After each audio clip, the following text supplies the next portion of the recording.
Welcome everyone. Myself Mukesh Vyas, Associate Professor, Department of Physics, Government Miracles College, Udaipur. In this video, we are going to discuss about non-uniqueness of electromagnetic potentials and concept of gauge. That is, जो विद्युत चुंबकीय विभव होते हैं वो अद्वितीय नहीं होते हैं, तो उसके बारे में हम इसमें डिस्कस करेंगे।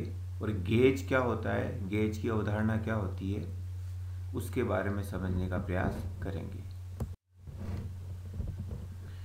If A and phi are electromagnetic potentials, then field vectors B and E are given by, तो फील्ड वेक्टर्स B और E का मान हम पहले निकाल चुके हैं। B is equal to del cross A and E is equal to minus delta A upon delta T minus del phi. किसी भी स्केलर क्वांटिटी का अगर ग्रेडियंट लें तो वो वेक्टर बन जाता है। तो ये भी एक वेक्टर क्वांटिटी है, ये भी वेक्टर क्वांटिटी है। From these equations it is clear that for a given set of A and phi, यानी ए और फाई का एक कोई सेट दिया हुआ है, the field vectors B and E have unique solution. तो बी का जो सॉल्यूशन होता है वो अद्वितीय हल होता है, यूनिक सॉल्यूशन होता है। But the converse is not true, इसका विलोम सही नहीं है। डेट इज अर्थात if B and E are given, यदि बी और ई का मान दिया हुआ है, the potentials A and phi are not unique, यानी ए और फाई के मान यूनिक नहीं होते, अद्वितीय नहीं होते। उनका दूसरा सेट, दूसरा समुच्चय, दूसरा समूह ज्ञात किया जा सकता है। ये हम आगे देखेंगे।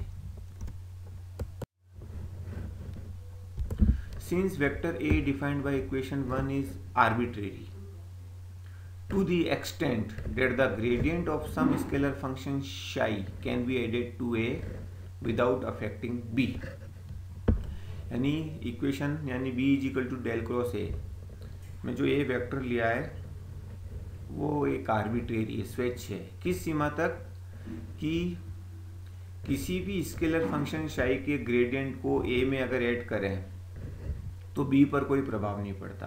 कैसे? Del cross A plus del psi, यानी कोई स्केलर फंक्शन है उसका ग्रेडियंट लिया, उसे ए में जोड़ दिया, तो इसको अलग अलग किया, del cross A plus del cross del phi.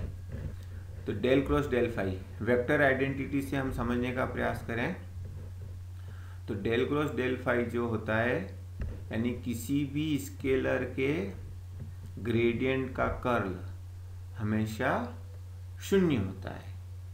तो यहाँ पर भी हम देखें, इसका मान शून्य रख दें तो ये वापस इसका मान डेल क्रॉस ए आ जाता है, और डेल क्रॉस ए किसके बराबर है? बी के बराबर है। तो इसका मतलब डेल शाई इसके अंदर ऐड करने पर भी इसका मान वापस b प्राप्त होता है। Thus b remains invariant if a is replaced by a dash, यानी a को a dash से रिप्लेस कर दें इक्वेशन 1 में, जहां a dash is equal to आ जाएगा a plus del psi. Now a is equal to a dash minus del psi. Substituting the value of a in equation 2, we get a का जो मान है वो इक्वेशन 2 में रखें तो E इज इक्वल टू ये आ जाएगा। अब इसको अलग अलग कर लें, a डैश अलग ले लें और डेल वाली टर्म को अलग कर लें। This implies that if we adopt the transformation 3, यानी यदि हम ट्रांसफॉर्मेशन 3 को अडॉप्ट करते हैं, then in order that the electric field be unchanged as well, यानी इलेक्ट्रिक फील्ड भी अपरिवर्तित रहे, जिस प्रकार मैग्नेटिक फील्ड भी अपरिवर्तित रहा था, ए में हमने परिवर्तन किया था। The scalar potential phi must be expressed simultaneously as, तो फाई का मान इस रूप में हम ले लें तो ये फाई डैश और ए डैश के रूप में इक्वेशन हो जाएगी, तो ई का मान हमें प्राप्त होगा। Then expressions for B and E remain unchanged under transformations 3 and 4, यानी 3 और 4 जो ट्रांसफॉर्मेशन है, रूपांतरण है, उसके फलस्वरूप बी और ई का मान अपरिवर्तित रहता है।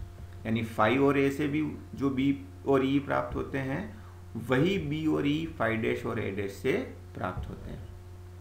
Then expressions for B and E remain unchanged under transformations 3 and 4। यानी बी और ई के मान 3 और 4 जो ट्रांसफॉर्मेशन है उसके अंतर्गत अपरिवर्तित रहते हैं।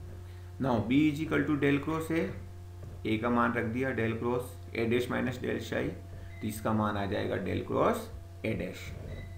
इसी तरह E is equal to minus delta A upon delta T minus del phi, A का मान रखा फाई का मान रखा, तो इसको वापस सॉल्व करेंगे तो ए डैश और फाई डैश के रूप में ई आ जाएगा। तो equations 5 and 6 indicate that we get the same field vectors whether we use the set a phi और a dash phi dash। तो यहाँ हम क्या देखते हैं, चाहे हम a phi का यूज करें चाहे a dash phi dash का यूज करें हमें सेम b और e प्राप्त होते हैं। Thus we conclude that the electromagnetic potentials A and phi define the field vectors uniquely। यानी जो इलेक्ट्रोमैग्नेटिक पोटेंशियल्स हैं A और phi वो क्षेत्र सदिश B और E का मान अद्वितीय रूप से ज्ञात करते हैं, while जबकि they themselves are not unique, जबकि वे स्वयं अद्वितीय नहीं है, यानी उनके दो सेट प्राप्त हो रहे हैं A phi और A dash phi dash। The transformations given by equation 3 and 4 are known as Gauss transformations। यानी a dash is equal to a plus del psi लिया था, उसी तरह phi dash is equal to phi minus delta a by delta t लिया था। वो जो transformation है रूपांतरण है वो गेज रूपांतरण कहलाते हैं। And the arbitrary scalar function psi is called the gauge function. और जो स्वेच्छ अदिश फलन psi हमने लिया है उसको गेज फलन कहते हैं। Thus we can say that though A and phi are not unique, इस प्रकार हम कह सकते हैं कि यद्यपि A तथा phi अद्वितीय नहीं है, the field vectors B and E are invariant under Gauss transformations। लेकिन जो क्षेत्र सदिश हैं B और E वो गेज रूपांतरण के फलस्वरूप निश्चर रहते हैं, अपरिवर्तित रहते हैं। The invariance of fields under Gauss transformation is called Gauss invariance। यानी उन क्षेत्रों का जो गेज रूपांतरण के फलस्वरूप जो निश्चरता है गेज निश्चरता कहलाती है, गेज इनवेरियंस कहलाता है। अब लोरेंट्ज गेज क्या होता है? Maxwell's field equations in terms of electromagnetic potentials, ये पहले हम ज्ञात कर चुके हैं। मैक्सवेल फील्ड इक्वेशंस जो चारों इक्वेशंस हैं उनको हमने ए और फाई के रूप में इस प्रकार लिखा था। ए की इक्वेशन है जिसमें फाई आ रहा है और ये फाई की इक्वेशन है जिसमें ए आ रहा है, यानी इनहोमोजेनियस इक्वेशन से दोनों। Since del dot A is arbitrary, अब डेल डॉट ए जो होता है वो स्वैच्छ है। वी में impose the condition known as Lorentz condition by choosing, हम एक कंडीशन यहाँ लागू करें, एक शर्त लागू करें, एक प्रतिबंध जिसे लोरेंट्स कंडीशन, लोरेंट्स प्रतिबंध कहते हैं। क्या चूज करें? इस प्रकार चुनाव करें कि del dot A plus mu epsilon delta phi upon delta T 0 हो। When the vector and scalar potential satisfy this equation, जब वेक्टर और स्केलर पोटेंशियल ए और फाई इस इक्वेशन को सेटिस्फाई करेंगे, संतुष्ट करेंगे, the gaze is known as Lorentz gaze। तो यह जो गेज होगा जिसमें ए और फाई का एक समूह होगा, पर्टिकुलर सेट होगा, वो लोरेंट्ज गेज कहलाएगा। Under Lorentz condition 3 the field equations 1 and 3 reduce to, अब फील्ड इक्वेशन ये आ जाएगी, अनकपलिंग हो जाएगी। पहले कपल्ड थे ए और फाई, इसमें था, इसमें भी फाई और ए था। अब उस कंडीशन से ये केवल ए की इक्वेशन आ गई और ये फाई की इक्वेशन आ गई। But mu epsilon is equal to 1/v² होता है, where v is the velocity of wave, wave की वेलोसिटी हो गई, तरंग का वेग हो गया। तो इक्वेशन 4 जो होगी उसका स्वरूप क्या हो जाएगा? म्यू एप्सिलॉन की जगह 1/v² दोनों में रख दिया। Now let us examine the requirement imposed by Lorentz condition on gas function psi। अब लोरेंट कंडीशन जो है वो गेज फलन psi पर क्या प्रतिबंध लगाती है उसका हम परीक्षण करेंगे। Substituting a is equal to a dash minus del psi and phi is equal to phi dash plus delta psi by delta t in Lorentz condition 3। Lorentz प्रतिबंध 3 में a और phi के मान रख दें तो a का मान रख दिया और यहाँ phi का मान रख दिया। a डैश और phi डैश को साथ लिया है और ये psi वाली टर्म है दोनों को साथ लिया है। अब a डैश और phi डैश जो एक दूसरा सेट है इलेक्ट्रोमैग्नेटिक पोटेंशियल्स का, वो भी लोरेंट्ज कंडीशन को सेटिस्फाई करेंगे, लोरेंट्ज प्रतिबंध को संतुष्ट करेंगे। ये केवल तभी होगा यदि ये जो टर्म है एक्स्ट्रा इसके अंदर ये जीरो हो जाए। तो इसको हमने जीरो कर दिया तो a डैश और phi डैश भी लोरेंट्ज कंडीशन को संतुष्ट करेंगे। That is Lorentz condition is invariant under those gauge transformations, यानी लोरेंट्ज प्रतिबंध उन गेज रूपांतरणों के अंतर्गत निश्चल रहता है, अपरिवर्तित रहता है, फॉर विच जिसके लिए the gauge function satisfies equation 6, जो गेज फलन है वो समीकरण 6 को संतुष्ट करे। यानी psi का चुनाव हम आर्बिट्रेरी रूप से नहीं कर सकते, स्वेच्छ रूप से नहीं कर सकते, उसे इस प्रतिबंध का पालन करना होगा। इस प्रकार हम psi का चुनाव करेंगे। All potentials in this restricted class, ये जो प्रतिबंधित वर्ग है यानी psi इस तरह से इस इक्वेशन को सेटिस्फाई करेगा, are set to belong to Lorentz gauge. यानी जितने भी ऐसे पोटेंशियल है a phi a dash phi dash जो या और कोई सेट लिया हमने a और phi का, जो इस प्रतिबंध को संतुष्ट करेंगे वो किससे संबंधित होंगे? लोरेंट्ज गेज से संबंधित होंगे। Coulomb gauge. कूलाम गेज क्या होता है? Maxwell's field equations in terms of electromagnetic potentials are given by, यानी विद्युत चुंबकीय विभव के पदों में मैक्सवेल की जो क्षेत्र समीकरणें हैं वो ये होती है। अभी हमने देखा ही था लोरेंट्ज गेज में, ये दोनों इनहोमोजीनियस इक्वेशंस है। यहाँ a और phi की कपलिंग हो रही है और यहाँ भी a और phi की कपलिंग हो रही है। अब हम इक्वेशन 2a जो सेकंड इक्वेशन है उसकी बात करेंगे। This equation is equivalent to this one, यानी ये इक्वेशन प्राप्त करने के लिए हमने ये mu epsilon delta square phi upon delta T square को ऐड किया था और सब्ट्रैक्ट किया था।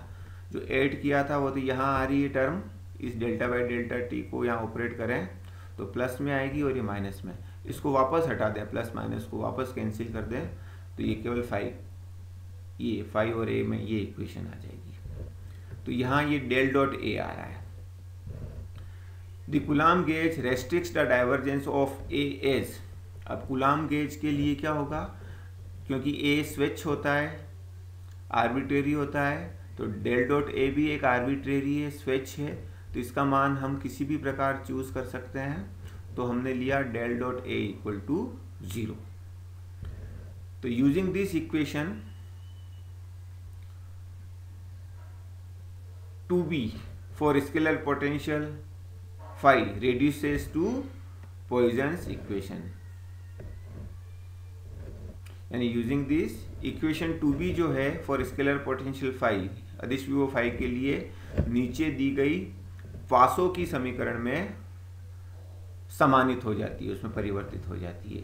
तो ये पॉइजन्स इक्वेशन है, पासो की समीकरण। यहाँ del dot a equal to 0 रखा।